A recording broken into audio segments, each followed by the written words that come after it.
matter who you are, where you are, what your choices have been, and what karmic timelines and contracts you have journeyed, the light is calling for the reunification of all aspects of life in this realm now. It is calling for the cleansing of all polarities.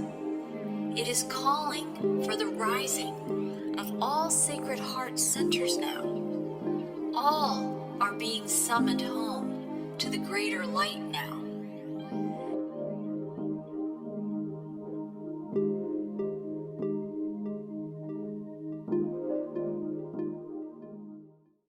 Hi, and welcome to Whole Soul Mastery's Sounds of Circles Heart Sharing in the Round podcast series today.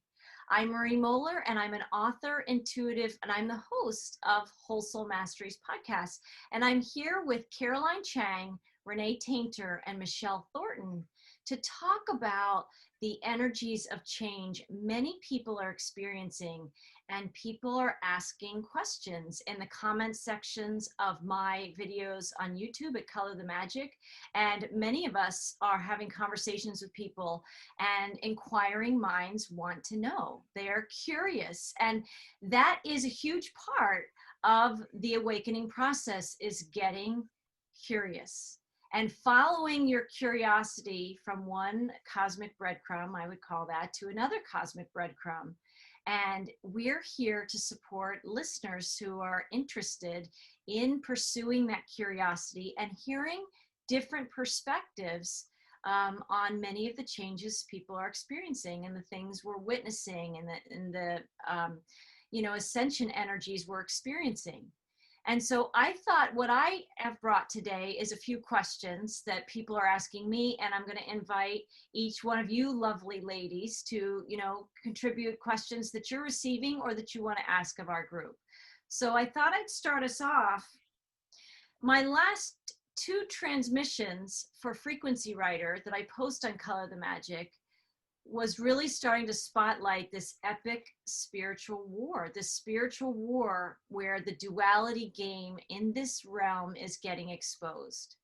And while the Arcturian collective that I channel often comes in with these beautiful, big picture, loving frequencies of much higher vibration and inviting us to clearer soul sight, especially in 2020, they're also spotlighting the bigger picture. And that's what also is unveiling itself to many in the collective, especially people who are light workers, who are here, who feel like they're here in service to humanity and in service to the light.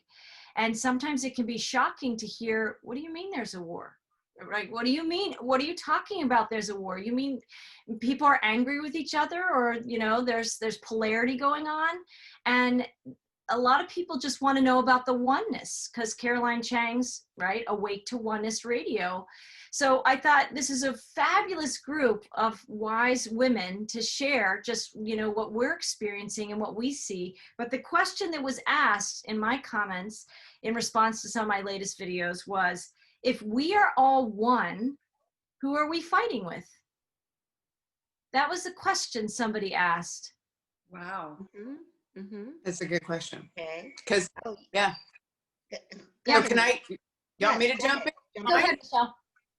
I really like that question because I have kind of explored it myself. I started understanding the paradox or the many paradoxes of this awakening thing. And I think one of the biggest ones was just that recognizing that, for me, the waking up or the ascension process was a very individual process. In other words, we have to dive into ourselves, which is the paradox to oneness. It's like, in order to get to me, this visual is the oneness is sort of the ether, and the oneness is that individual pillar of light that sort of shoots us up into it. Otherwise, we're just sort of walking around down here disconnected. Right. And it isn't until we get quiet and clear that channel that all of a sudden, it reminds me of like the bank tellers, the whoof, you know, the message goes shooting into, you know, into the air, and then all of a sudden it's in the bank. And it's sort of like, that's sort of the visual representation to me of going from duality and being disconnected and sort of walking around down here going like, dot, dot, dot, what do we do? What do we do? What do we do? To, you know, quiet it down and turn in to kind of go, okay, God, or okay, self, or okay, whatever's happening. I need some answers. And it was that, you know, was that bank shoot of right into the connection of, oh, that's where everybody's at. So to me, it was that, you know, you have to go through yourself to get to the oneness. And if you haven't cleared your channel, you're not going to tap into the vastness of that oneness. So that was my take on it, but that was a really good question. Yeah. Thanks. Caroline, did you want to go next? Did you want to say? Oh, sure. Like I think we said before we started recording, me personally, I try not to use those words as far as battle and war, because those words are so ingrained in our 3D reality. I like to think of it as a chess match, you know, and then I like to also say that I am sending love to the whole board, and that because I do know it's not separate. I always use the yin yang symbol as a symbol of God, which is equally light and equally dark. Like we individually, we have a shadow side, and collectively we have a shadow side. So I call the cabal, and I'll use the word cabal, is our human shadow side. I don't think of the cabal as separate from me. It's humanity's shadow side. And we have to be aware of it. Now, we don't want to be of that vibration. We don't want to be of a lower vibration, but we do need to be aware of it. So that is why the Arcturians are bringing this message through to those. Yes, it is all love and light, but we also have to be aware of what's happening in this historic time that we're living in. So that's kind of how I would deal with that question. So beautiful. Renee, did you want to respond to that? Yeah, one of the things when I am tempted to like either go into fear or into how could this be going on in this universe, and how could this be part of the definition of God? I keep going back to it's all happening in the oneness, and I don't understand all of it. There's a lot I don't know.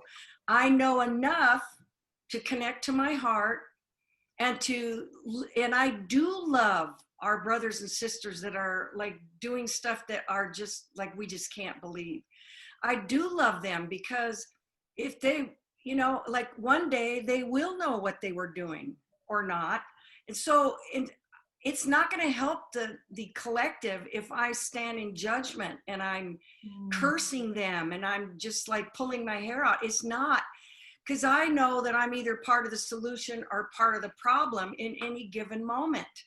And I choose to be part of the solution with my vibration and sending love and just going, dude, we're all in this together.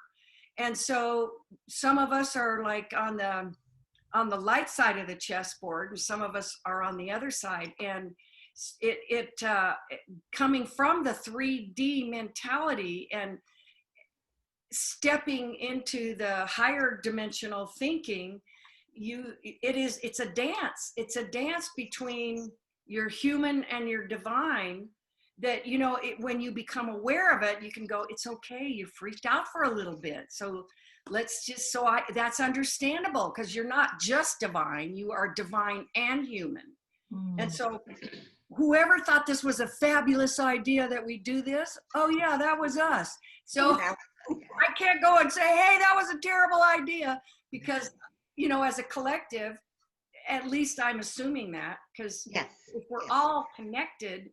So, okay, I think we learned our lesson. Let's leave the playing field now. Right. Because well, I like Michelle's, you know, example is that we can like quantum turbo boost ourselves now into these higher vibe realities, but we do have to go up the channel. You know, Right. we do have to go up our chakra pillars. And, Yes. you know, I would just add to what you all have shared. And when I felt that question, I can't even remember how I responded, but my response right now that's coming through is that when you feel that if we're all one, who are we fighting with? You know, what I go back to is that truth is light and light is truth. And the light and truth are unifying us. Again, they're waking us up out of the dream of separation into the dream of reunion and oneness again. But to embrace truth with a capital T of what we're really talking about requires that curiosity. It requires us to get curious and embrace truth as part of the rocket ship that we're going to ride all the way to the top, right? And if you're not curious, if you're actually you know, in the duality, if we're looking to confirm the narratives that we already have or the things we already think we know, that's when we can get on a treadmill of lowercase truths that we're trying to defend in the chess game, right? Instead of being curious, you know, every time I talk to anyone or I listen to podcasts myself, I listen because I'm curious what they're going to say.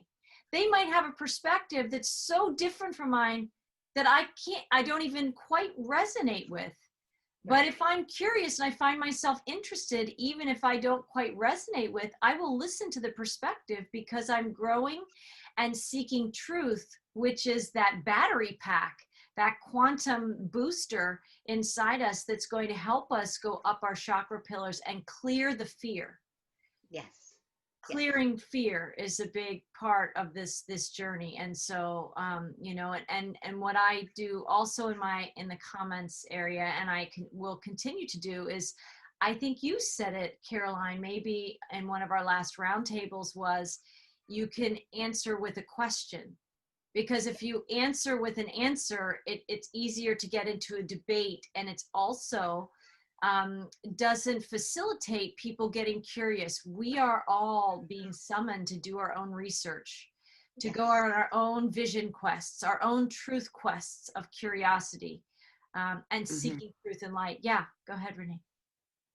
So, and I just wanted to add too, that it helps when you're in conversation with people to understand that they are in what I call the energy game. And we've talked about that, Marie. Yeah. That energy game is something that the ego automatically reacts with. That, you know, I call it being a reactive creator, where you just react to the beliefs and perceptions and stuff that you have in your mind. And you don't give yourself the option and the luxury of thinking about what was just said or what you want to create or co-create in that moment with that other person. So knowing that these people are in the energy game and you're not, well, it's like apples and oranges. And so, you know, answering with a question is good, but also just being content, knowing that you stand for the truth and that the truth is, you know, when we're in alignment with the truth, we are channeling it, even if we're not saying anything, because the light is present. Yes. You know, and the love, you wouldn't be even caring about that person if they had the truth or not, if you didn't have that love and compassion that you have for all of creation. And so it is a difficult situation because you're not being heard, or they're just blowing you off. And so, I mean, there was a time when we got blown up and we blew people off too, because we didn't, although I don't think I've ever done that. I've always had this big love that just included everything. Yeah.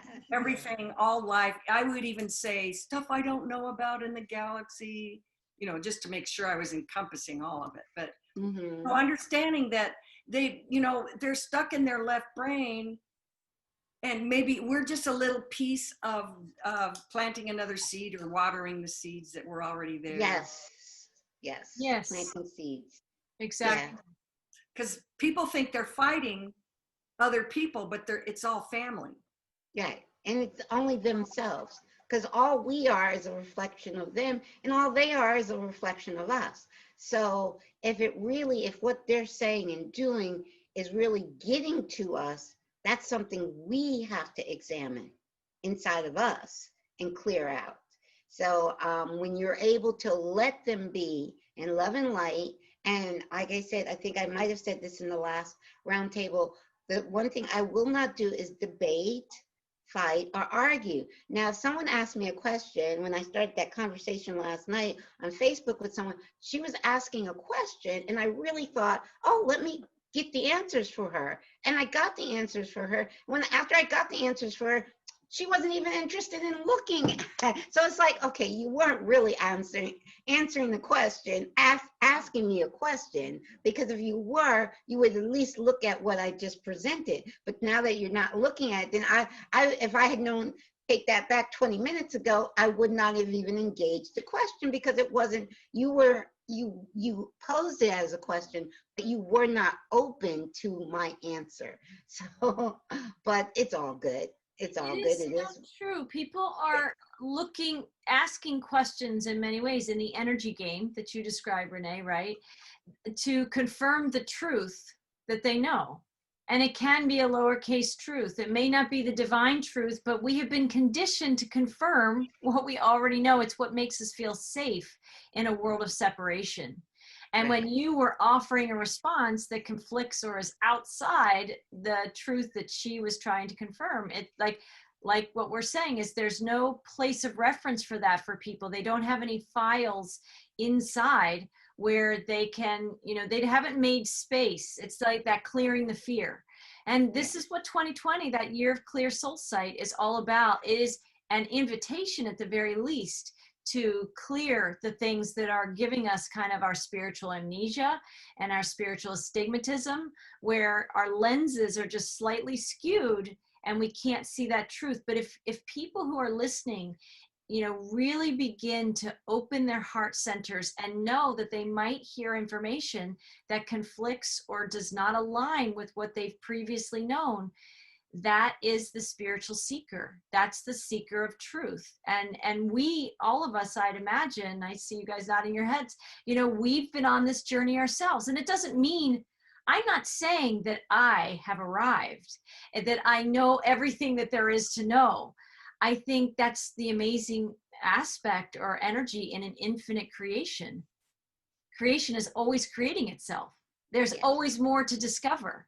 So I hope for my intention is for the rest of my life is that's part of the life force inside me, is seeking this expansive truth energy and seeking to know God in us, in me. And I was thinking when you guys were talking, I just wanted to add this last piece and maybe we'll move on to another question, but there are two vibrational words really from two different languages. There's the namaste, which is I bow to the divine in you. I believe that mirrors and reflects the divine in me, namaste. And in Lakesh, if you guys know that one, that's a Native American expression, right, Renee? And it means I am another you. Right? I've actually said that to a person at a gas station. Many years ago, and it was when I really got grounded in oneness. And I know she looked at me like, this lady's from Mars or something. But I said, no, you're just she needed help. I helped her, and she thanked me, and I said, you're just another me. And she looked at me like, oh my God, this is a crazy person. Let me get away from her. But it just came out naturally, it really did. Yes. Michelle was going to say something right before I did last time. So I'd like to hear what she has to say. Yeah. Oh, it's gone.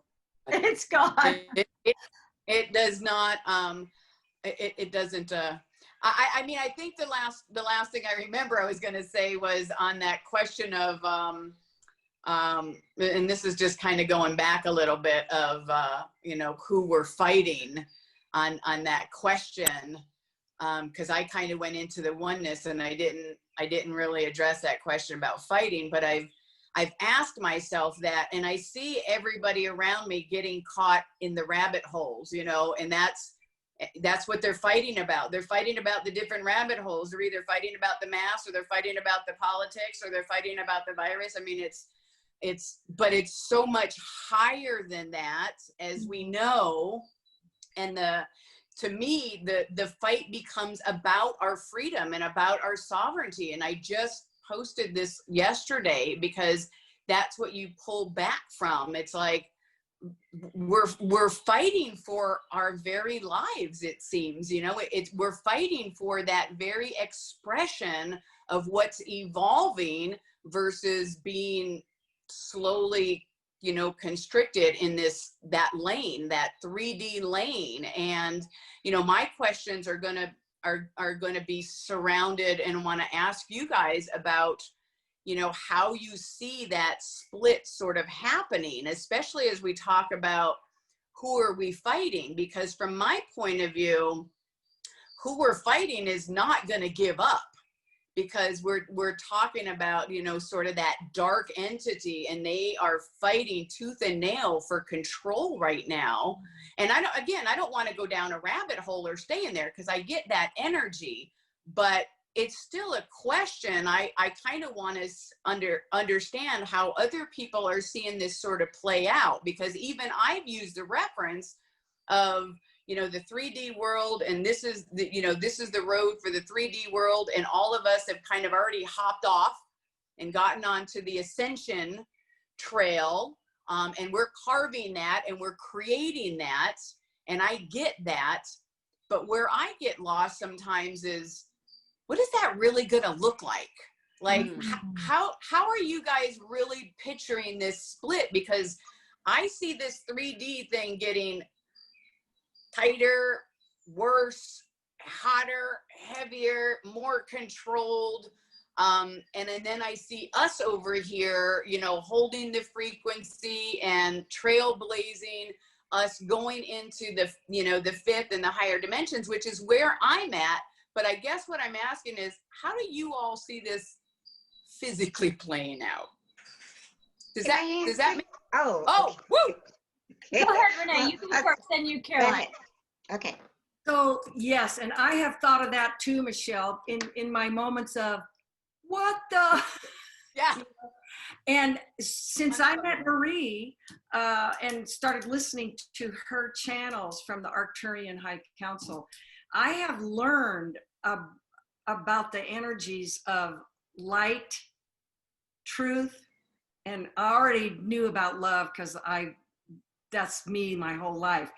But and that was going to be one of my questions if we ever got around to it, maybe another time. But so we are holders of the light. We have aligned with the truth of the universe, the love and light and truth of the universe in our little sanctuaries, in our life, in our bodies, in our families, and where we are. But so here we are going, how is that going to work? Well, we can't forget that behind it, in it, around it, through it is the light and the truth. And so we're just kind of in this flow. And when I was learning about the energy game, the highest thing you could do is just love and just be the mirror of the love, because the love is such a vibration that the only thing that's going to react to that love is more love. And so if the person in front of you isn't in that vibration, then then what they are projecting on you is going to reflect back to them, because that's what love does. Is, like, we're all sharing this love that is, spreading around all of us, and there's no like judgment, there's no or whatever. But the people that are holding the dark energy, they don't see it. They can't see it because they're not in alignment with it. And so to answer more on that question is that I trust the light.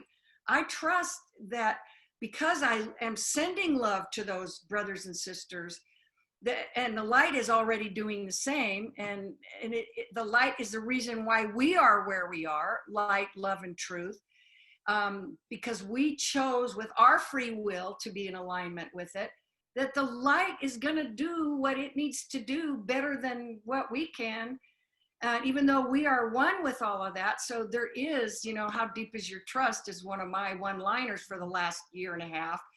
And and trusting that you are doing everything. In fact, I heard just being present and having and holding that space of knowing that we are in the oneness, irregardless of any paradoxes that might confuse us. And so even though I get confused, I go back to it's all in the oneness and trust the light. Thanks. Well, my question, because I've been asked that question before, Michelle, about how is this split going to look? And actually, the split is not as close as we think. The split is not at the end of this year. It's much further down. It's almost 20 years further down. If we're looking at this linear by the year. But how I see it is multidimensional. See, we as humans think, okay, it's just 2 roads. It's way more, it's an infinite number of roads. And when that split actually does happen, which is not going to be for many, many years, I think Dory, what's her name, Cannon, she spoke about the harvest. And yes, the harvest is not, we're not at the harvest. The harvest is about 17, 18 years out. And what that will look like is not 2 roads. It's going to be, there's 7 billion people on the planet. It's going to be 7 billion different roads, because each person is going to walk the road that they are a vibrational match to. And so that's how it's a multi-dimensional split and an infinite multi-dimensional split. So it's not, we look at things so linear. Okay, either you're gonna be on the road to 3D or the road to 5D, but it's not that, and we're not there yet. We're not there yet. A lot of people think we're gonna be there at December 21st. That's when the split takes. Now momentum starts that date, you know, around that date, where whatever road you're on, it's going to speed up, but the split doesn't happen actually from what I'm getting, what I'm receiving from channeled messages that resonate with me. It's not, see, we think things happen overnight and it doesn't. Like December 21st, 2012. Everybody's so disappointed. Nothing happened. Yes, something did happen. Okay. A lot did happen on December 21st, 2012. But people are like, well, I expected what? Do you expect spaceship to land the next day or something? I don't know. But it doesn't. We kind of down here, 3D moves at a very slow pace, but that slow pace is speeding up exponentially. So I see, you know, really that's beautiful. And I was just going to add, you know, when you were talking, Michelle, and I was really feeling the energy of how you asked your question and the fighting and how is it going to play out in the different consciousnesses and vibrations we're really seeing. You know, in a 3D world, we're moving higher vibrational even now, because the earth is vibrating at a whole other level and she's only expanding. So we are quantum leaping in our vibration, even people who don't know it, which is where the pain and the fear and the projections are coming from. But, you know, from kind of a more, maybe a channeling perspective, a bigger picture perspective, you know, I really see that the dark energies, the extreme polarity of darkness and evil, it has fed off of our fear. Right? It's literally fed off of our fear and traumas and those darker energies. And as more people rise, because the earth herself is rising in frequency, and we have to be a match to the frequency of the earth. It's a requirement. We need to become frequency specific to the new earth. I almost see it like the breath of the dark energies is closing out, right? Literally like it's losing air. It's losing life force. And it just almost takes itself out of the game. And for me, then also the light is expanding in not just oxygen, but like prana at a level that we can't even imagine. And we're just expanding, and the fountain of youth comes back. And, you know, back in the day of Lemuria and Atlantis, it wasn't uncommon to be living 10 or 20,000 years. Now, time was different then, but still we were different then. Our vibration, the air was different then. And so I see a time where more and more, like and we can see it in the news. If we relate this to what we're seeing in the world, like everyday events, you can see where previously the darkness could function behind the scenes. There were layers and layers and layers of puppets and shadows, and a lot of people wouldn't even see. They were busy working and getting their kids to baseball games and going to events and whatever, busy with life, right? Who among us had the time and the awareness to be paying attention to what was happening in the shadows that we didn't know existed and that we certainly couldn't see? But now what you see when there's dark intentions and there's dark seeds, even if it looks like truth to some people today, it's not going to be long before, the life force is leaving those dark seeds, and they're coming up for air because they need the fear from the people to feed it. And as less and less of us feed it, it's going to expose itself. It's going to expose. And so, but that means that we're going to see more of the darkness rising to the surface, which is why it's getting louder. It's just getting louder out there, right? Yeah, that resonates with me, because as time goes on and I continue to meditate and I continue to, clear my channel, it's like I become we just empaths become ultra sensitive. So that makes sense that, the dark is going to kind of burn itself out, because we are the light, we are the sensitive. And even as you're talking, like, because I wanted to kind of wrap my head around it more on a micro and a macro level. Yeah. And to me, that makes sense, because I can feel sort of that dark or nefarious or, different energies from different people. And then, we move away and we adjust. So if that's kind of happening on a micro level, then it makes sense to me how it's going to happen and expand on a macro level. So it just sort of like, we're going to be able to see through. In other words, we're going to be able to call bullshit when it's bullshit. We're going to be able to say, no, you're dark, you got to go away. And so that resonates with me, of how it goes away, and how we're just like, we're almost like infesting, but in a good way. The light is infesting. And it's contagious. This is the best contagion we could have, is that the light's expansion we're catching it. All of us are catching the light's expansion. Yes, right? That's the virus. That's exactly. Well, I don't see it as the dark going away. I see it as we are all of light. We are all from the light, and aspects are playing the role of the dark right now. They're just playing a role. I love that Shakespeare, genius man, said all the world is a stage and all the people on it are just actors. The dark is just playing a role. They are of the light.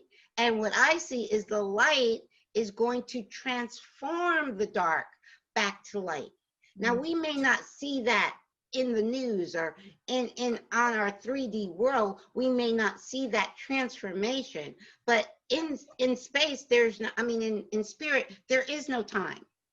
And so in spirit, what will happen is the light is going to transform the dark back to light from which it came, because nothing can be pushed away. It all is God. So we can't take a part of God and just push it away.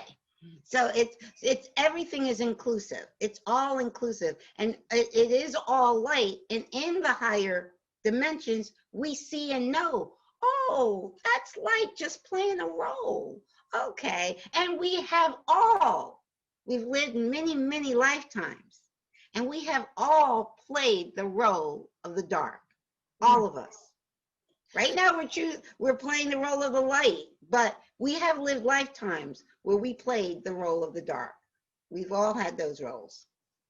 Yeah, it's so true. I think the first channeling gathering I ever attended, the guides came, somebody was a trance channel, and that was my first experience with that. And I remember, I was excited to hear what they were going to say.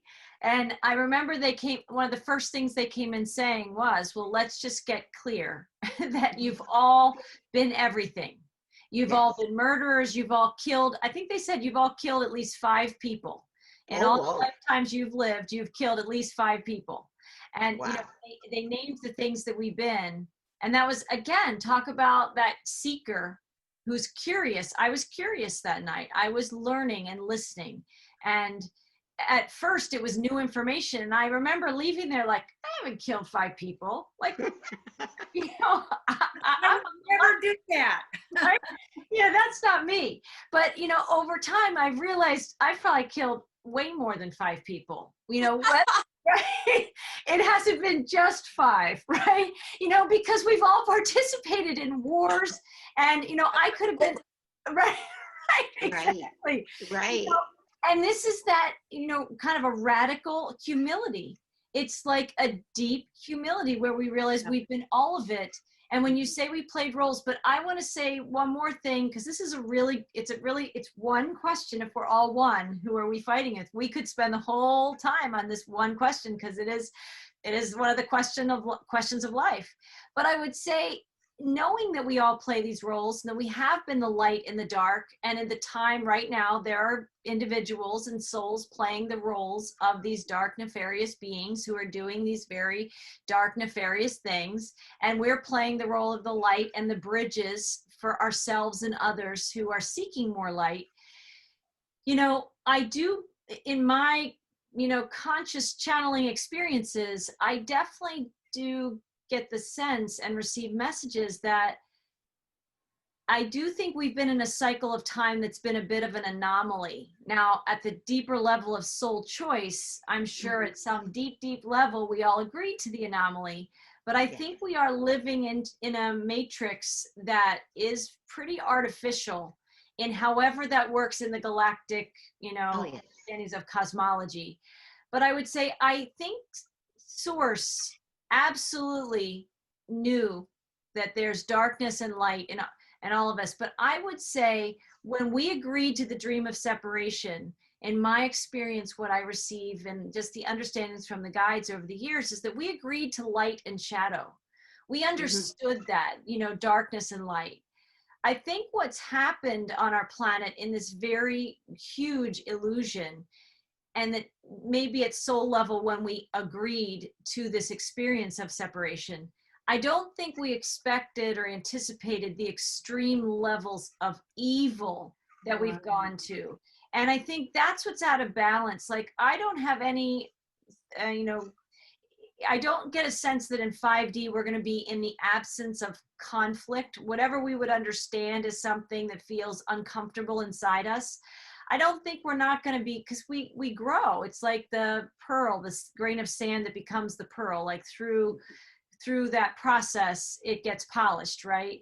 And I think we're going to continue to have experiences of that in whatever realms we exist in and whatever vibration we have. But I think there was something fairly unique. This is why the entire galaxy is watching planet Earth, because we have, gone into the depths of creation, from the extreme light and the extreme evil.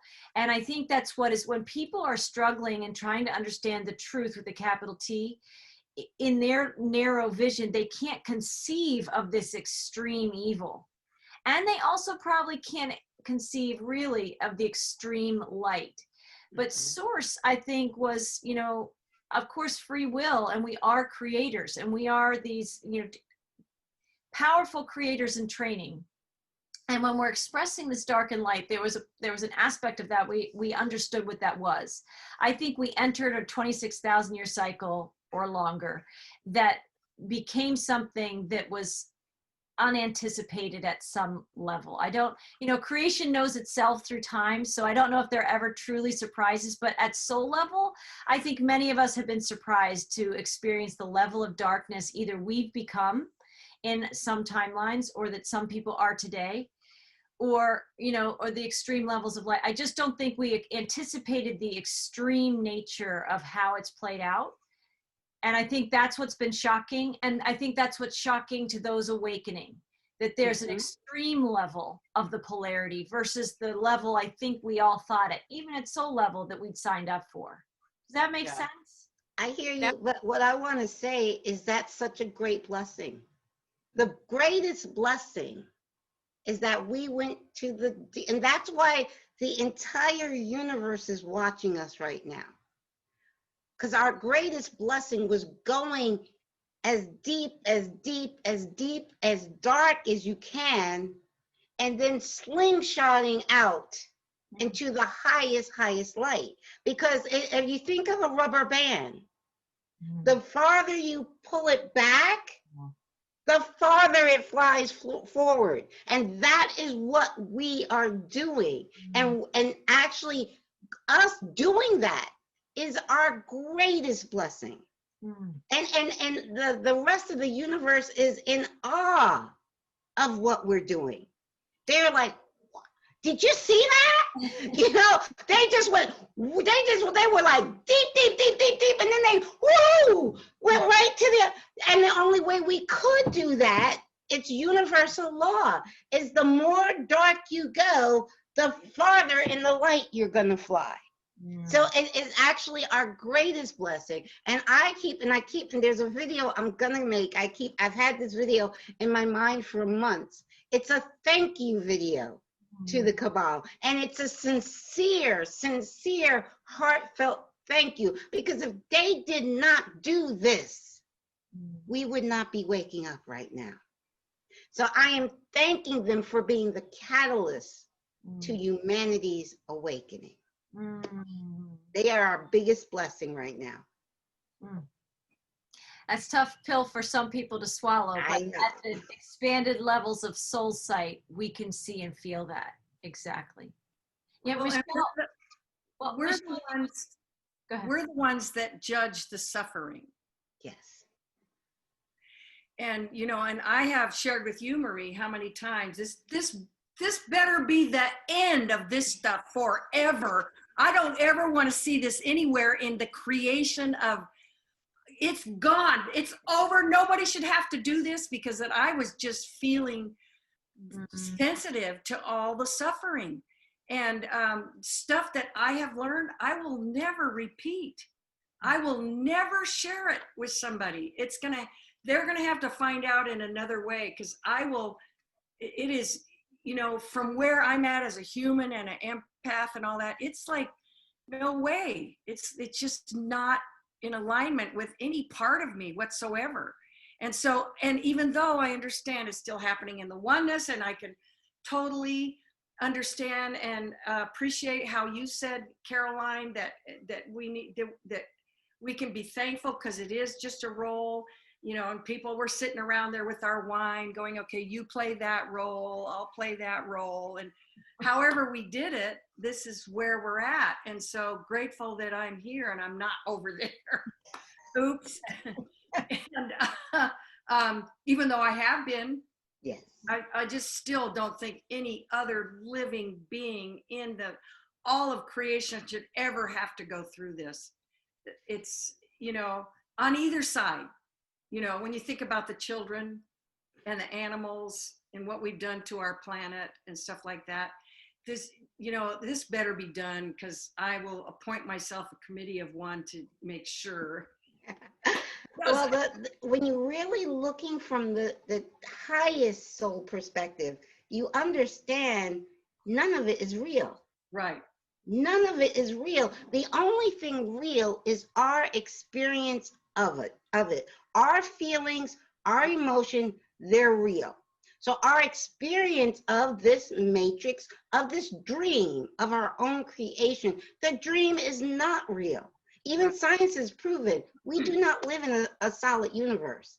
None of it's real. So when we attach ourselves to it like it's real, that's when we feel the suffering. Right. When we let go of it and saying, wait a second, this isn't real. Now, how I respond to it is real. My emotions are real. My feelings are real. But this itself is not real. So. Right. Powerful. It is powerful. Michelle, did you want to say something? I know that the vibe comes through and you get downloads and then it passes. It goes. Yeah, no, I really enjoy listening and taking in all the information. It's, you know, part of what has been my journey the last couple years. But I can definitely relate to waking up to experiencing, and I like the way that Caroline described that, you know, that rubber band, because it really was, I mean, I've always had a wide range of emotions, but it did seem like that range was kind of, you know, right here in the middle. And once I started clearing out my channel and I started getting downloads of the bliss, and I stayed in that, on that side of it for quite a long period of time, where just, it was bliss, but it was also stuff coming up. And it was just kind of everyday stuff, and it wasn't my stuff. It wasn't, you know, I became like what I believe is an emotional channel, because the emotions come up through me in meditation and they're not attached to any kind of memories. So I know it's not mine, and I made a video on this. So what started happening to me, and this was about 4 months ago, was that energy of, you know, the how dark and how satanic and how ugly that really was started permeating into my space when I was meditating, which was typically a very beautiful space. So it started changing, and I started kind of really tapping into every single victim. I mean, I talk about multidimensionality. I am like, I submerge myself when I go into meditation.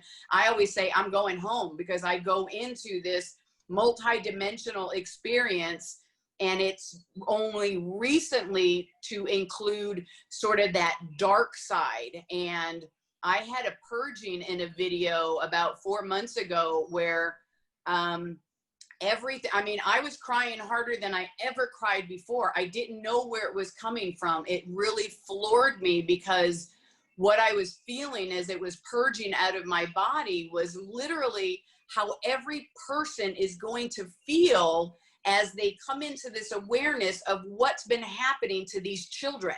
And I felt it. I felt every single victim. I can't even explain it. It's, you know, it's a new reality to me to be able to tap into not just the light side, but some of that dark side. And I actually got into it too much about a week and a half ago, and it was when all the schools were starting to open, and I was, you know, purging all this victim kind of stuff from these children. And it just, it stayed in me for like this 24 hours, and I had to make a video, and I did make a video, and I named it, Stop Effing Our Children. And I mean, I was passionate. It was like, because my granddaughter's that age, and I saw everybody going to school in masks and gloves and social distancing. And I'm from the mental health field, and I saw how detrimental that is for children's well-being. And then coupled with the, you know, the pedophilia and the control and the grooming, and it just sort of, you know, bubbled up for me. And I made this video, and I put it up to on my YouTube channel, and I only left it up there for like 12 hours. And then I went, you know, I don't want that energy out there. It was sort of like throwing a rock into a pond, where I had to purge, and I had to let everybody know that this is not okay. This is how it's sitting. You're not seeing what we're seeing. And then I just kind of pulled it back. But I get it. I have to actively be aware. Marie, I know you said this, and I recognize this as part of that higher consciousness. It's frequency specific. And so, you know, I recognize when some of these YouTube videos, because they go a little bit dark sometimes, you know, even our community can go down these rabbit holes. And then I have to do this assessment of, how am I feeling? How is that sitting? And then I'll have to go, I need a session. And I literally have to go into an alchemy session, which for me, it's, you know, meditation, it's smudging, it's music, it's yoga. And I have to transmute and alchemize all of that crap that has just been penetrated into my energy field because of what's out there. And then I emerge like back to love, back to my, you know, frequency specific. But I have to do that more and more as I just feel us even talking about it sometimes, or where it's at, and going, okay, so that's my awareness of how we're changing, because many of us have embodied it. We felt it. We saw the writing on the wall. We sat there with it for a while, and then we're alchemizing and transmuting it into something else, which is very different than before, where I knew this stuff was going on, but it had not penetrated into my energy field. And once it did, talk about another eye opening. I mean, it gives a whole new meaning, but you can't sit in it. So it's like having a whole new, it's like being a whole new person sometimes. And I think I shared this with Marie before, like my operating system, and like, I feel like I did a 180, a couple years back. It's like everything just sort of flipped, and I see things differently. I feel things differently. I sense things differently. Everything is like different, but yet the outside world hasn't quite caught up to my inner world. So I'm in that place where I totally recognize that what I'm doing, just me, because I know other people got projects, but my purpose right now is balancing inner and outer world. And just sort of, figuring out how to then show up, and how to help, change that by holding that frequency when everything in the outside world is really, breaking us down. Does that make sense? Perfect sense. That integrating the polarity in that inner and outer, and we're all doing it on some level. Yeah. And some of us are doing that. That's more of like our soul focus right now, really, SOLE and SOUL, Right. in many ways. So, Yeah. and I just want to say, and then I want to get to you, Renee. I just wanted to say, what you're talking about also is moving the energy, because once more information comes and the downloads of what is ours to transmute through our physical vessel, our mind, body, spirit vessel, you need to move that energy. And again, the pain that we see coming up in people and ourselves, I think each one of us has learned that we know we have to move that energy through, whether we go for a walk in nature, whether we jump on a podcast and we move it this way. We're moving energy in podcasts like this. This is what we're doing to transmute it. We're calling things to consciousness together, and we're moving it through ourselves as those holy vessels, right? And we're allowing that polarity to come just a little deeper inside each of us right now. And any listener who's tuning in as well, they're invited to move into that energy. And it's when energy comes in and it gets stuck, then you have the pain and the suffering and the rigidity and that contraction. And so it's powerful. What you're talking about is you're moving that energy, and it's a huge, huge role you're playing. And many of us are playing it in our own ways, in our own lives, however we're doing it. Renee, what did you want to say?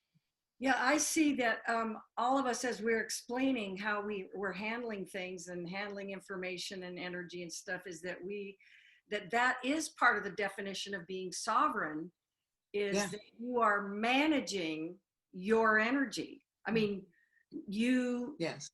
when I was learning about the energy game, Michelle, I'm a retired flight attendant. And so being an empath on the plane, I didn't want a person to like ruin my day. Of course, nobody really ever did, but I was, how could I do this? And that started my whole journey. But when I was learning the energy game, I realized that it's like managing your energy, because here comes something towards you, and then you're either going to react and be a reactive creator, or you're going to think about it and be a conscious creator. And that is the management of energy. And so, Michelle, when you were talking about the pain of the children, and I shared this, I was doing this for like a couple of months when I learned about the children, and it was at the beginning of them rescuing them out of the tunnels and stuff. I just did not try to think about it. It just came to me like it did to you. And I just had this deep sadness and pain and sobbing. Like you said, you've never cried so hard. And I just knew that I just had to do that. I didn't try to fight it. I said, this is what's happening right now, Renee. And for whatever reason, And so I just did it, you know, and Marie was a big help because I would just, you know, this is not my stuff. But for some reason, here it is. What am I going to do? Go get out of here? You can't anyway. So managing the energy, I see it's beautiful to hear how everybody is managing their energy. And I have always learned from these roundtable discussions, because it's like adding a different perspective to make your life richer, to make your toolbox better, and things like that. So the sovereignty is a big thing. We are sovereign, and so we are taking responsibility for our own energy, what we project, what we co-create, and what we have to clear. Beautiful. Michelle, did you want to say? No, I appreciate, you know, everybody's perspective as well. And it's really, really clear how individual this whole thing is. I mean, even perspectives, even channelings, even downloads, everything's individual. And like, even as I was, you know, creating my business, it was sort of like just recognizing that all I could create for people was sort of like templates. You know, just sort of templates to be aware of, you know, how important sounds are, or, you know, your environment, things of that nature, sort of, you know, the overall things, because I think we all get very individual downloads and very individual lessons. And even speaking to Caroline's, you know, example of how there'll be, you know, 8 billion different kind of timelines playing out.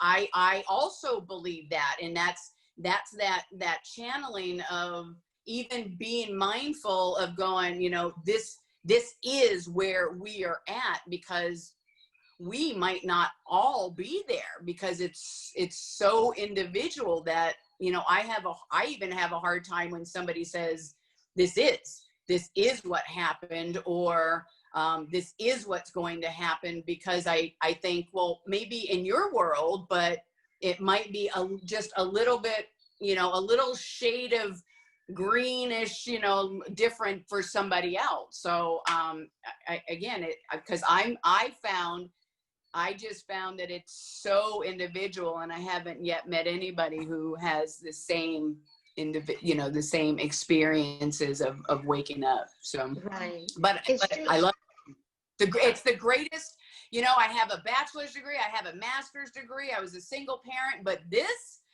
is what I say my greatest accomplishment is getting through and transforming from what I was to what I'm becoming. This is my greatest accomplishment, because this has been the hardest couple years of my life, but I've never felt more authentic and genuine and loved and on the right track. And even though I have days like, oh God, I don't know what I'm doing, I don't feel grounded, I feel crazy, whacked out, whatever, I'll still say, you know, I'd rather be here, because this is amazing. Every day is different. I used to be in my comfort zone and loved it, and now I'm like, no way, I'm not in a comfort zone anymore. I'm like, what's up next? You know, so it's a great transformation, even though it's uncertain. It's just uncertain.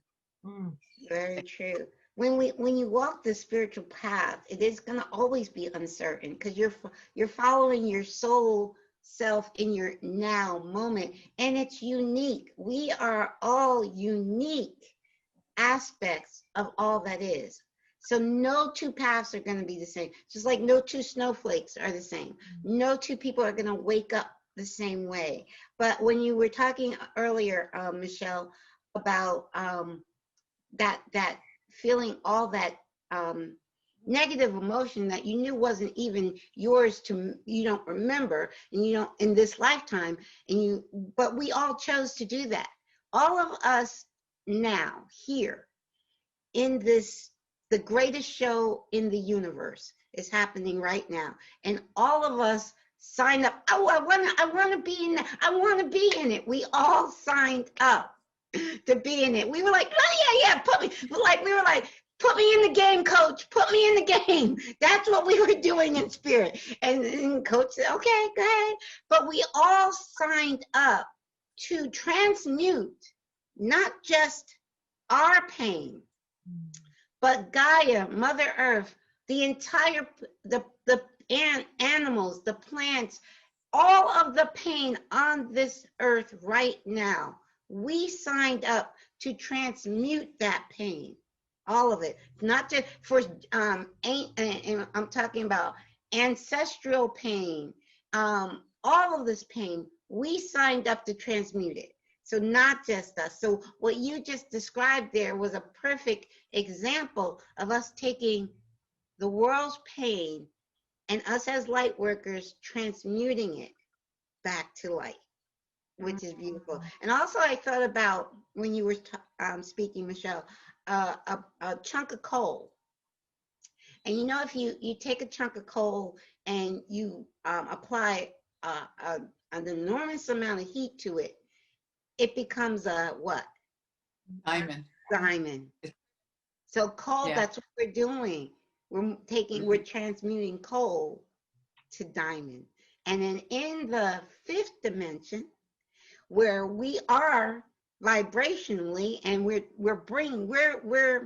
the ground crew, we're at the front of the train, and we're like, come on guys, come with us, you know, we're taking you. And in the fifth dimension, now in the higher dimension, I do not believe there's going to be polarity like this.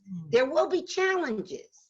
There will be challenges, but I don't think there will be polarity to this degree, because I believe in the fifth dimension, to get in the door, knock on the door, you have to understand oneness and unconditional love just to get in the room of the fifth dimension. You know, like Paul says, the upper room. Yes. Yeah. Right. And you know, that's this phrase that came to me many years ago, is admission is by vibration. Yes. Admission is by vibration. And I think that's where that, you know, invitation to curiosity, invitation to seeking, allowing ourselves to admit there are things we don't know and there are things we don't understand. And I think maybe it was you, Michelle, one of us was talking about, when we think about the fighting in 3D, from a 5D, a higher dimensional perspective that we're invited to see through, is you can alchemize fighting, wrestling within, into seeking. Fighting, we're wrestling ourselves to uncover the gift of seeking. But that's all the fighting is we are actually seeking to know this higher vibration and the depths of the infinite creators that we are. But when we don't know that, and we're shrunk way down, and we haven't felt safe here, and our root chakra has been way overstimulated in this 3D realm for a very long time, you know, we have those survival needs, and then we are fighting for our survival, ourselves and everybody else. But if we can simply alchemize that energy of fighting into seeking, then conversations like this, or posts, and people, there are posts out there and on video or social media or wherever that I just don't pursue, because for whatever reason, I'm not curious enough about that one thing to be seeking more information about that. But instead of fighting, instead of all the censorship that's come up, that's another form of the fighting. But censorship is happening. Why? To stop the seeking. Because that extreme polarity in the darkness of this realm doesn't want us seeking, but you can't control seekers, right? Knowledge is power, truth is light. And we're moving back into that world. And I have learned to absolutely love the seeking. I think I've always been kind of a seeker and an empath and following energy. And many of you have as well. And I think we are coming back to that place. And if I can squeeze in, there's so much to talk about. I love, you know, that we are meeting 3D and 5D in this conversation. And it's really rich and wonderful. And I want to say, hopefully you guys will join me again, because there's many more things we can explore. When you're a seeker, oh, so much. I mean, there's infinite possibilities. But I wanted to read another question that came through. And then I want to share that, and then I want to tack on the question I want to ask about it, because there's a lot of things we could unpack in this one thing, and it may have to be a to be continued. But this will be part one. So I am confused of your specific mention of politics.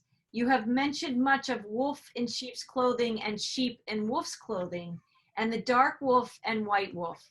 Politics today, to me, seem extremely polarized and juvenile. Most of my adult life, what I've witnessed with politics seems to be the exact opposite of divine truth, integrity, and what is best for humanity and the populace. Lately, I've seen several spiritual sites mention that a certain candidate is working for the light, and I find this confusing and polarizing in itself. Have any of the politicians over the last several decades represented divine elegance or leadership truly? This is the best of humanity? That was the question. And what I want to say, there's a lot of things you can unpack in that, but I would just say, the first question that came to mind when I saw that it's in the energy of expectation. And I want to just give two examples to sort of seed my question for you, and maybe we'll close out the roundtable with this one. Is that obviously when Jesus Christ was on the earth, whether you believe he was the Son of God, whether you believe he was a teacher, a prophet, a good man, whatever you believe Christ to be, the Jesus Christ, he didn't come in the form that so many were expecting, because they'd heard it forecasted and prophesied many years in the future that there was going to be this great king that was going to come and save them. And Jesus didn't ride in with his army and all of his wealth and gold. And he came as a teacher and a healer and a speaker of truth and light and love and kindness and in Lakesh, right? And namaste. He embodied those energies. And the same as, there's another example I've heard, I've never read it, but where the Native Americans, I think when the Europeans coming over, maybe it was Columbus even coming over, they had never seen a ship like that. Have you heard this story? They'd never seen a ship before. So even though it was getting closer and closer and closer, because they didn't even know what it was, they couldn't recognize it when it was coming. And then it was on their shores and they were shocked and surprised, right? Because they didn't have anything in their consciousness that could map that and give language to it. And I think that's happening to a lot of people. And in this person's question, you can feel that of like, what if, Trump is the light? What if anybody that we might name that we think is a dark wolf is a light wolf? Like, what would you guys, how would you speak to how you go about your spiritual seeking when what you expected to come up isn't what you're hearing? Or how do you journey that aspect of that kind of question? Expectations, things that don't meet your expectations. When and how maybe did you learn to seek in a more open way versus seek to have your expectations confirmed? If you don't mind, I'll share this one. And I would actually like to do it on a literal level, because I think it does lend to something, because I was a person who did not like Trump. I was just having this conversation with a friend last night. In fact, I know that his election is what initiated my awakening. Wow. I was so disgusted by his presentation 4 years ago and then I saw it over the years, and it just got worse. I did not like this man at all, and just was on the side of the Dems because I'd always been. So for me, it wasn't until I saw the true colors start to come to light. Mm-hmm. I literally had to just sit with what other people were starting to say. And this just, I think, kind of happened this year for me, because I started seeing some channels that were, on Trump's side, and I couldn't wrap my head around it. I mean, I thought all women hated Trump for the most part, not all, but my point is, and then my son used this phrase that I'd never heard, because he goes, "So Mom, are you now a Trump supporter?" And I said, "I wouldn't say that. Let's back up that train, buddy." But what he said was, "So then the enemy of my enemy is my friend." And I went, "That sounds more like it." So what it was I had to look at all of the hate being spewed at him, because I was one of them. So I guess my point in this was I had to detach myself, because that's what I did with everything else anyway. So he was yet another example, or politics, I should say, was another example of how I had to disengage my own emotions and my own ties to that and go, okay, Michelle, allow information to come in without that, view or judgment of who I believed he was. And when I did that, it was like a light switch went off. I literally was able to see a side of what he was doing that was not presented anywhere else. And it most certainly was not presented in the mainstream media. So I think politics needs to go away. I am not a Trump supporter, but what I'm saying is, I believe Trump is an anomaly that is put in there because he cannot be controlled. That is why everybody hates him so much, is because he is literally in there. For the first time, we are seeing somebody in office that's not a puppet.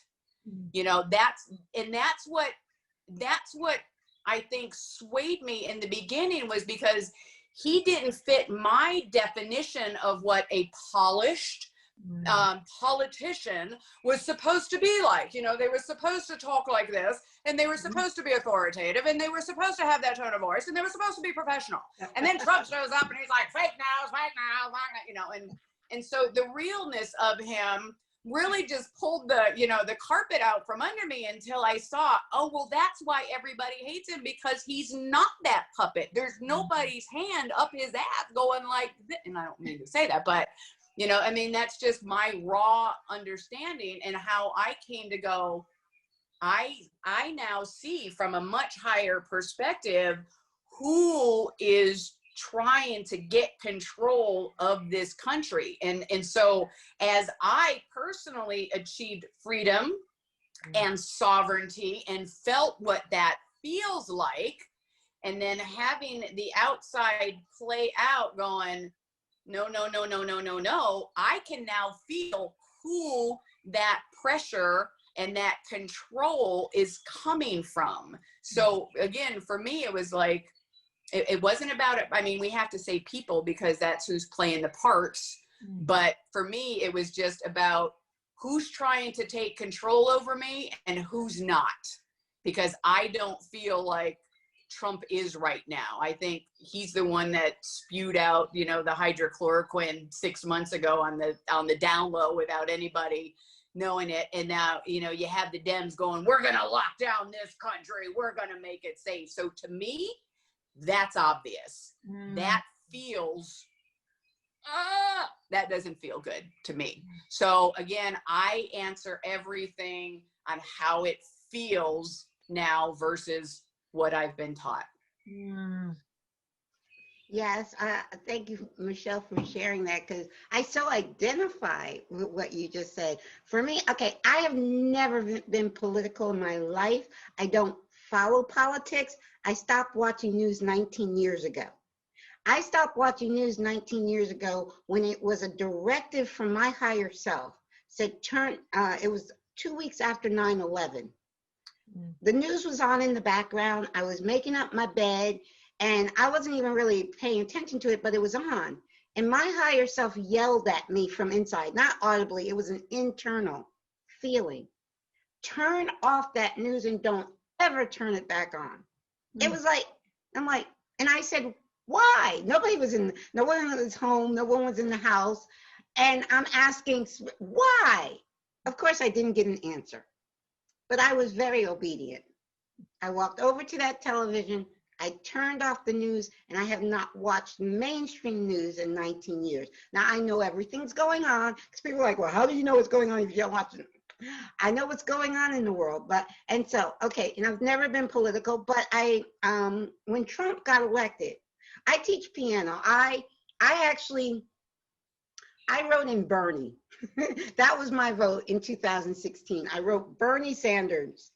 And I was hoping, honestly, there was a part of me that was thinking, ooh, maybe we can have the first write-in candidate. There was a part of me. This, all things are possible. Maybe Bernie could have won. Because my feelings is I believe it was stolen. The election was stolen away from Bernie. I think it should have been Bernie and Trump, and possibly Bernie could have won. That was my feeling at the time. So I don't watch news. So the day after the election, I don't watch news. I didn't know who won, but I sensed it. My higher self again was saying Trump won, and it didn't bother me. Matter of fact, the feeling I got from my higher self was like, everything's right on, everything's in place, everything's in perfect divine timing. That was my higher self. And I wasn't a Trump supporter. I didn't vote for Trump, but my higher self was saying everything is in perfect divine order. I was like, okay. Then I didn't find out until later on that day when my first student, I teach piano lesson, my 7-year-old piano student came for a lesson and he was all pouty faced. And when he walked in the door, I'm like, what's wrong?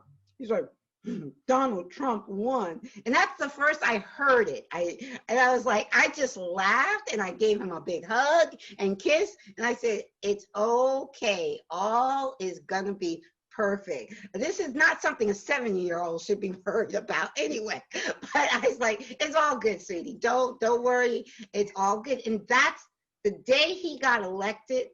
That is what my higher self said. It's all good. I'm not a Trump supporter. I love the Tao Te Ching, if I said that correctly, because it talks about the middle way and not choosing sides. So I said, for this, I'm on that. I can see what's going on the right. I can see what's going on the left, but I'm walking that middle path. And I personally, at this moment, I don't know what's going to happen tomorrow. So I'm just saying, in this now moment, I don't intend to vote. But I do definitely see what's going on in the Democratic side. And I see what's going on in Trump. And I do agree with what you said about Trump is not putting all those, he did talk about the hydrochloroquine. And so treatment that has been known to help the coronavirus, family of coronaviruses since 2005. This is not a new treatment we're talking about. This successful treatment for coronavirus, the family of coronaviruses, was discovered in 2005 by the NIH. There's a report on it. So this wasn't even new. And because Trump mentioned, I think I like this idea, it became political and they stopped people. The government stopped people from getting a treatment that could have saved their lives. So that was, and I'm like, all because Trump said he liked it? Are you kidding me? So I see both sides clearly. My eyes are wide open at this moment, because I say that, well, and then Spirit's yelling at me right now. Because Spirit is saying everything is happening in perfect divine timing and in perfect divine order. Everything. But I have said to Spirit, for this time, right at this moment, I'm walking the middle path. I'm not taking a side. At this moment, I don't intend to vote. But hey, my mind can change tomorrow if Donald Trump does something amazing, so. But I say that if Donald Trump does something amazing because I know I'm not voting for Biden. So the only way I would vote for Trump is if between now and November 3rd, he does something amazing. So, okay. Yeah, but there's the openness, though. There's an openness in allowing for new information to shift your perspective into a more expanded version of you that you are right now. Yes. Renee, yes. Yes, so in regards to your question, I think part of being a conscious creator is allowing and being open to new thoughts And even if it's shocking now, I remember when Trump won, I was in shock for like 3 days. I mean, I was in complete shock. But underneath all of that was this trust that, you know, it's all happening for a reason. I mean, that sounds so airy fairy. That's your answer to everything. It's all happening for a reason. But I really had the sense that it is happening for a reason. And even though I was shocked, because in the beginning I thought, oh, good, get a businessman in there, get somebody that maybe can fix some stuff like that, right? And then I started hearing some of the things he was saying, and just going, who is this man? And then by the time the election came around, it was like, oh no. But there again, it's like, and I heard people say, well, it wasn't just the US that elected him. I think it was the collective that elected him, because it is a collective, right? So those are the kinds of thoughts that we have as light workers that aren't going to enter in the minds of people that are stuck in their left brain or their ego mindset. And so I call those things the tools that we use to keep us on track and to keep us trusting. And so I was right along with the rest of the people saying, he's a moron, he doesn't know what he's doing. And then I started, a couple of years ago, a friend of mine in Hawaii that's a doctor, she started sending me stuff from the Q and the QAnon. And it was like pretty radical stuff, like, what? Mm-hmm. And so because I've always been open-minded and curious, like we've been talking about, I started looking into it. I mean, seriously. And now I'm like, I am a Trump supporter, and like, how did that happen? I just said it out loud. And if anybody... only got to go out to a few thousand people potentially. No big deal. Be brave. Own it. Yes. Just own it. Because we're examples of allowing new information in. Yes. I mean, I think that's what it's all about, is allowing new, and that's why I wanted to share that, because I openly said I hated the man. I mean, I'm not proud of that. That's where I was in my 3D. But allowing new information allowed me to see him in a very different light. But it also allowed me to see the other party in a very different light. Yes. And so when I just allowed what needed to be revealed for me to make an informed decision was revealed, and I feel very good with that decision as well. I mean, I even, said, like I said, I think government needs to go away. That's my overall, Yes. I think if we can come into our sovereignty, we don't need it. But I get that. I believe he is planted in there to help to get this, to drain the swamp, as he says, allow that's exactly what Spirit told me when the day he got elected. He's there to be the stir. You know how if you have mud that settles at the bottom, say you have a glass of dirty water and the dirt settles at the bottom, he's there to be the stir. That's exactly what Spirit told me when he got elected. He's there to stir things up. Well, also, it's not so much party affiliation anymore. I've heard a lot of people say that. We're looking at good versus evil here. Yeah. Right. Yes. And it's not, and both sides, it just depends on what you want to support, the solution or the problem. And like you said, Michelle, when I started changing my perspective on what was going on with Trump, it also made me see what was going on with the Dems and the mainstream media. I had no idea that they were controlled by 6 corporations globally. Yeah. And and you can't, if that's all you're watching, then you're not opening yourself up for other information and for other truth to come in. Right. And so, it's powerful. And all these, have you seen videos that people have put together where, they're talking about maybe accusing Trump of having talking points or creating a narrative. Actually, that's what projection is. Like, Right. accuse somebody else of what I'm already doing.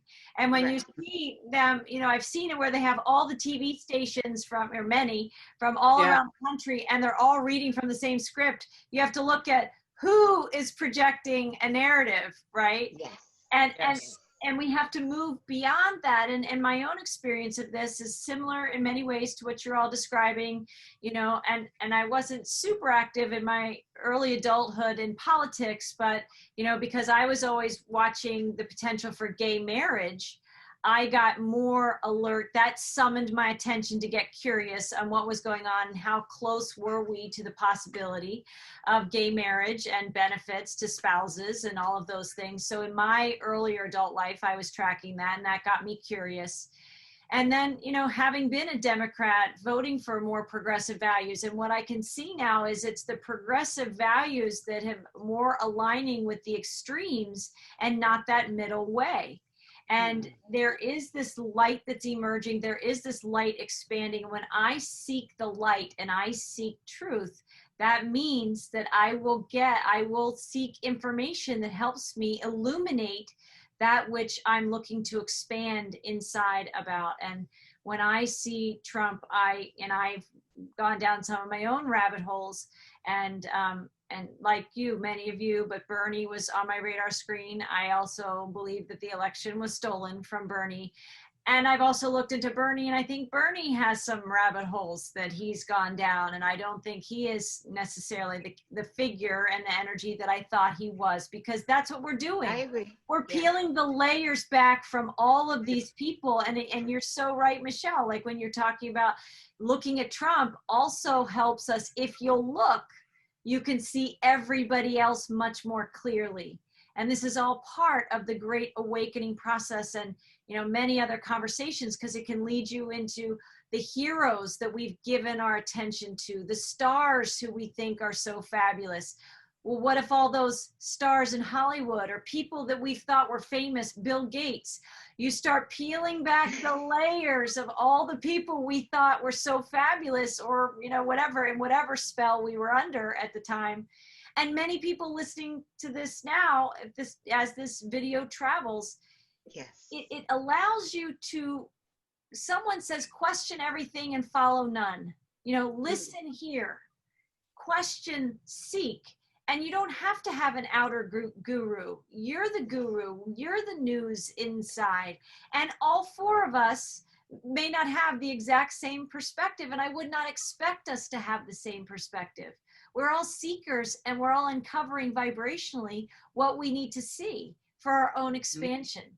Yeah. And it gets down to what is being done in our government politics. Right. How come the solutions aren't there in the Democratic Party is what I started looking at. And, I think I shared with you, Marie, and maybe you too, Caroline, is that when I was 8 years old, I had this, something isn't right on this planet. Yes.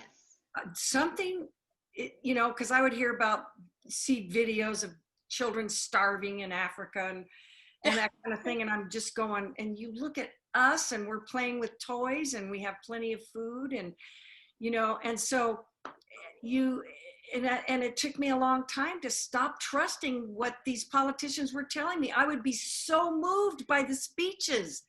Yay, we're going to get something done finally. Yay, let's and now, and especially got done. the last decade or so or two of people just trashing people, and that's what their campaign was trashing people, and and you're not seeing them work together to solve the problems, and and it's just gotten so rampant. I mean, it's so obvious now with what's going on in a lot of the cities, that are having riots and stuff, and it really isn't about me. I just changed over to be a Trump supporter. It's who's doing the work? Yes. When you see the things that Trump has done, yes. Yeah. Mind-boggling. His speech for accepting the nomination for the Republican Party, he listed 20 things that he's done to do serious work to solve serious problems. Stuff we've been waiting for forever. I haven't seen that in the Democratic Party. Well, and we've been conditioned that neither side of the aisle has been really effective at getting anything done. Right. And so that's the other part of the Great Awakening, is learning you don't listen to just nice speeches. Right. You have to listen kind of multidimensionally, but if that's not your language, you have to listen with more open ears and more open vision, so that you can, you're not looking through the lens of your conditioning of your childhood and actually probably hundreds of lifetimes here. We've all been subjected to the same matrix. So we've all been trained to not question and say, if that person's got a nice suit on and they're saying all the things that I want to hear, I learned that with Obama, right? Yes. So I learned that lesson over those 8 years. And, and now you see Trump, who might not be in the package we'd expect, might not be saying what we want to hear, but that's all part of what's happening to shake things up, get people's attention, have people seek. If you're seeking because you don't like him, great, because you might just find the truth. And that's ultimately what we're here to do, and liberate ourselves, claim our sovereignty. And I do believe, my own personal belief is that I think Trump is actually far wiser. And talk about chess, I think he's a masterful chess player. And if you have to look bumbling and like you make all these mistakes and you're stumbling over your words and you're not even quite sure who you are, if that's what it takes to wake up a planet, think about the roles we've all played. Right. He is playing his role perfectly. Yeah. And I'll never forget saying, because there were so many spiritual people up in arms when he got elected. I'll never forget saying, wait a second, because I felt, I didn't vote for the man, but I felt perfectly fine with whoever won, and he won. So I'm like, okay. I kept saying, Trump is not separate from the oneness, guys. All my spiritual friends, I had to wait a second. I had one colleague that cried. I mean, I don't think she got out of bed for 2 days after Trump she cried. She was like, I'm like, wait a second, people. He's not separate from the oneness. Maybe you're not crazy about the guy. He won, but it's not, why are you in bed crying? Come on, get up. Well, and this is all part of what people are still wrestling with, fighting, or another option, third option is seeking. Yes. So we can wrestle and fight, or we can seek. And, I think that's part of what I love about our roundtables. And, and when I witness other roundtables, when there's this diversity of perspectives, and I keep quoting you, Caroline, this unity in diversity. Yeah, I do too. It is huge. It is absolutely huge, because we need all these perspectives so we can go in individually as aspects of the oneness and listen for what is ours to hear and ours to know and ours to see. And I so appreciate all of you. I want to give each one of you. So Caroline, where can people find more about you? Awake #2 Oneness Radio. All you have to do is Google it or YouTube. Awake, use the #2 Oneness Radio, and you'll find me. Perfect. Renee Tainter, I know they can contact you through me. You're working on you're working on a site. We're putting that together. That's the best way. Is that right? For people to connect with you through us at Whole Soul Mastery. Yes. Perfect. And Michelle, what's the best way for people to find you? Either at Instagram at Upgrade in Progress 5D, or on YouTube at Upgrade in Progress 5D, or my website, which is upgradeinprogress.com. Okay, perfect. Upgradeinprogress.com. Yeah, and so this is very much hopefully a to be continued, because there are a lot of questions people are asking, and the waking up is the beginning of allowing more seeking. And it's the beginning of greater expansion and seeing deeper and broader and in new ways. And I'm so grateful you guys have joined me. People can find us at Whole Soul Mastery on YouTube. That's where all of our videos are posting right now. And then we also have some offerings and products and services also at the website wholesoulmastery.com. So thank you all. I love you all. And I send blessings to everybody. And until next time, have a great few weeks. Namaste. You guys. Namaste. Nice meeting y'all. Nice Nice meeting you. meeting you too.